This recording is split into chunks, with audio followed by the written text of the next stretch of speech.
ನಮಸ್ಕಾರ ಎಲ್ಲರಿಗೂ. ಷಣ್ಮುಖ ಅಂತ ಹೇಳಿ ನಾನು ಮಾತಾಡ್ತಾ ಇರೋದು ಅಖಿಲ ಕರ್ನಾಟಕ ಸರ್ಕಾರಿ ಪರವಾನಗಿ ಭೂಮಾಪಕರ ಸಂಘ ರಾಜ್ಯದ ನಿರ್ದೇಶಕನಾಗಿ. ನನ್ನ ವಿನಂತಿ ಏನಂದರೆ, ಸುಮಾರು 4 ತಿಂಗಳು ಮೀರ್ತಾ ಇದೆ ಪರವಾನಗಿ ಭೂಮಾಪಕ ಮುಷ್ಕರ.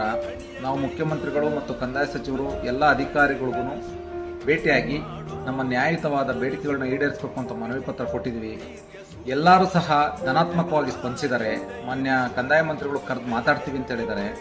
ಮುಖ್ಯಮಂತ್ರಿಗಳು 3-4 ದಿವಸದಲ್ಲಿ ಬಗೆಹರಿಸ್ತೀನಿ ಅಂತ ಹೇಳಿದ್ದಾರೆ. ಬೇಗ ನಮಗೆ ನ್ಯಾಯ ಒದಗಿಸ್ಕೊಡ್ಬೇಕು. ಯಾಕೆಂದರೆ ಸರ್ಕಾರಿ ಕೆಲಸದಲ್ಲಿ ಅಂದರೆ ನೋಡೋಕ್ಕೆ ಸರ್ಕಾರಿ ಕೆಲಸ, ಪರವಾನಗಿ ನಾವು ತಗೊಂಡು 24 ವರ್ಷದ ಸರ್ವಿಸ್ ಮಾಡ್ತಾ ಇದ್ವಿ. ಯಾವುದೇ ರೀತಿಯಾದಂಥ ಸೇವಾ ಭದ್ರತೆ ಇಲ್ಲ. ರೈತರು ಕಟ್ಟತಕ್ಕಂಥ ಹಣದಿಂದ ನಾವು ಸೇವಾ ಶುಲ್ಕ ರೂಪದಲ್ಲಿ ನಮಗೆ ದುಡ್ಡು ಕೊಡ್ತಾ ಇದ್ದಾರೆ. ದಯವಿಟ್ಟು ಕೋರ್ಟ್ ಆದೇಶ ಇದೆ, ಲೀಗಲ್ ಒಪಿನಿಯನ್ ಇದೆ, ಕೆಲವೊಂದು ಎಲ್ಲ ಡಾಕ್ಯುಮೆಂಟ್ಸ್ಗಳನ್ನು ಸಹ ಉದಾಸ 88 ಅಂತ ಹೇಳ್ಬಿಟ್ಟು ಒಂದು ಪ್ರಕರಣ ರೆಡಿ ಮಾಡಿಕೊಟ್ಟಿದ್ವಿ. ಎಲ್ಲ ಓದಿದ್ದಾರೆ, ಲೀಗಲ್ ಒಪಿನಿಯನ್ ನೋಡಿರೋದ್ರಿಂದ ನಮ್ಗೆ ಆದ್ಯತೆ ಇದೆ. ಮಾನ್ಯ ಮುಖ್ಯಮಂತ್ರಿಗಳು ಮತ್ತು ಕಂದಾಯ ಸಚಿವರು ಒಳ್ಳೆಯರಿದ್ದಾರೆ.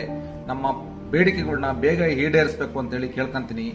ಈ ಎಲ್ಲ ಬೇಡಿಕೆಗಳನ್ನ ಈಡೇರಿಸಬೇಕು ಅಂತೇಳಿ ನಾವು ಇದೇ ತಿಂಗಳು 23ನೇ ತಾರೀಕು ರಾಜ್ಯ ರೈತ ಸಂಘದ ಗೌರವಾಧ್ಯಕ್ಷರಾದಂತಹ ಶಶಿಕಾಂತ್ ಗುರುಜಿರವರು ಮತ್ತು ಚುನಪ್ಪಣ್ಣ ಪೂಜಾರಿ ಅವರ ನೇತೃತ್ವದಲ್ಲಿ ಫ್ರೀಡಂ ಪಾರ್ಕ್ನಲ್ಲಿ ಬೃಹತ್ ಪ್ರತಿಭಟನೆ ಹಮ್ಮಿಕೊಂಡಿದ್ವಿ. ಎಲ್ಲ ಪರವಾನಗಿ ಭೂಮಾಪಕರು ಕುಟುಂಬ ಸಮೇತರಾಗಿ ತಮ್ಮ ಕುಟುಂಬ ಸದಸ್ಯರೊಂದಿಗೆ ಈ ಪ್ರತಿಭಟನೆಯಲ್ಲಿ 25,000ಕ್ಕೂ ಹೆಚ್ಚಿನ ಜನಸಂಖ್ಯೆಯಲ್ಲಿ ಭಾಗವಹಿಸಿ ಈ ಮುಷ್ಕರನ ಯಶಸ್ವಿಗೊಳಿಸಿ ನಮ್ಮ ನ್ಯಾಯಯುತವಾದ ಹಕ್ಕನ್ನ ಪಡ್ಕೊಬೇಕು ಮತ್ತೆ ಬೇಡಿಕೆಗಳನ್ನ ಈಡೇರಿಸ್ಕೊಬೇಕು. ಆದರೆ ಕಾಯಮತಿ ಆಗಬೇಕು.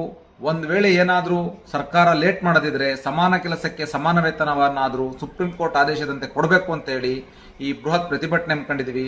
ಅತಿ ಹೆಚ್ಚಿನ ಸಂಖ್ಯೆಯಲ್ಲಿ ಪರವಾನಗಿ ಭೂಮಾಪಕರು, ರಾಜ್ಯ ರೈತ ಬಂದವರು ಎಲ್ಲ ಬಂದು ನಮಗೆ ಸಹಾಯ ಮಾಡಬೇಕು ಅಂತೇಳಿ ವಿನಂತಿ. ನಮಸ್ಕಾರ ಎಲ್ಲರಿಗೂ. ಷಣ್ಮುಖ ಅಂತ ಹೇಳಿ ನಾನು ಮಾತಾಡ್ತಾ ಇರೋದು ಅಖಿಲ ಕರ್ನಾಟಕ ಸರ್ಕಾರಿ ಪರವಾನಗಿ ಭೂಮಾಪಕರ ಸಂಘ ರಾಜ್ಯದ ನಿರ್ದೇಶಕನಾಗಿ. ನನ್ನ ವಿನಂತಿ ಏನಂದರೆ, ಸುಮಾರು 4 ತಿಂಗಳು ಮೀರ್ತಾ ಇದೆ ಪರವಾನಗಿ ಭೂಮಾಪಕ ಮುಷ್ಕರ. ನಾವು ಮುಖ್ಯಮಂತ್ರಿಗಳು ಮತ್ತು ಕಂದಾಯ ಸಚಿವರು ಎಲ್ಲ ಅಧಿಕಾರಿಗಳಿಗೂ ಭೇಟಿಯಾಗಿ ನಮ್ಮ ನ್ಯಾಯಯುತವಾದ ಬೇಡಿಕೆಗಳನ್ನ ಈಡೇರಿಸಬೇಕು ಅಂತ ಮನವಿ ಪತ್ರ ಕೊಟ್ಟಿದ್ವಿ. ಎಲ್ಲರೂ ಸಹ ಧನಾತ್ಮಕವಾಗಿ ಸ್ಪಂದಿಸಿದ್ದಾರೆ. ಮಾನ್ಯ ಕಂದಾಯ ಮಂತ್ರಿಗಳು ಕರೆದು ಮಾತಾಡ್ತೀವಿ ಅಂತ ಹೇಳಿದ್ದಾರೆ. ಮುಖ್ಯಮಂತ್ರಿಗಳು 3-4 ದಿವಸದಲ್ಲಿ ಬಗೆಹರಿಸ್ತೀನಿ ಅಂತ ಹೇಳಿದ್ದಾರೆ. ಬೇಗ ನಮಗೆ ನ್ಯಾಯ ಒದಗಿಸ್ಕೊಡ್ಬೇಕು. ಯಾಕೆಂದರೆ ಸರ್ಕಾರಿ ಕೆಲಸದಲ್ಲಿ ಅಂದರೆ ನೋಡೋಕ್ಕೆ ಸರ್ಕಾರಿ ಕೆಲಸ, ಪರವಾನಗಿ ನಾವು ತಗೊಂಡು 24 ವರ್ಷದ ಸರ್ವಿಸ್ ಮಾಡ್ತಾ ಇದ್ವಿ. ಯಾವುದೇ ರೀತಿಯಾದಂಥ ಸೇವಾ ಭದ್ರತೆ ಇಲ್ಲ. ರೈತರು ಕಟ್ಟತಕ್ಕಂಥ ಹಣದಿಂದ ನಾವು ಸೇವಾ ಶುಲ್ಕ ರೂಪದಲ್ಲಿ ನಮಗೆ ದುಡ್ಡು ಕೊಡ್ತಾ ಇದ್ದಾರೆ. ದಯವಿಟ್ಟು ಕೋರ್ಟ್ ಆದೇಶ ಇದೆ, ಲೀಗಲ್ ಒಪಿನಿಯನ್ ಇದೆ.